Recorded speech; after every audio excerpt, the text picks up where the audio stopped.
ឲ្យតែនិយាយពីការកម្មងអវ៉ាន់ពីចិនគឺភាគច្រើនគេស្គាល់តែ app ថៅប៉ាវប៉ុន្តែអ្នកនរគ្នាដឹងថាមាន app ជាច្រើនដែលមានតម្លៃធូរថ្លៃជាង app ថៅប៉ាវហើយមានអវ៉ាន់ច្រើនដូច app ថៅប៉ាវដែរចាអញ្ចឹងទី1គឺ app Pinduoduo ចានៅក្នុង app នេះគឺរៀងពិបាកបន្តិចដោយសារតែវាជាភាសាចិនអត់មានជាភាសាអង់គ្លេសទេប៉ុន្តែនិយាយពីអវ៉ាន់នៅក្នុង app ហ្នឹងវិញគឺធូរថ្លៃខ្លាំងមែនទែនបើសិនជាធៀបជាមួយនឹង app ថៅប៉ាវហើយបើសិនជាអ្នកនរគ្នាចង់រៀនកម្មងចាអត់ជាបញ្ហាទេអ្នកនរគ្នាគ្រាន់តែឆាតចូល page អត្តពល Express ទៅ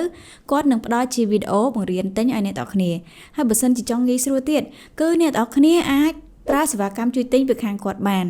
ចាទី2គឺ app 1688ចានៅក្នុង app នេះគឺអ្នកនរគ្នានឹងមានភាពងាយស្រួលជាងដោយសារតែវាមានជាភាសាអង់គ្លេសចា app នេះគឺល្អបំផុតសម្រាប់អ្នកដែលចង់ទិញអវ៉ាន់បោះដុំពីចិនហើយគេក៏មានលក់រាយដែរអញ្ចឹង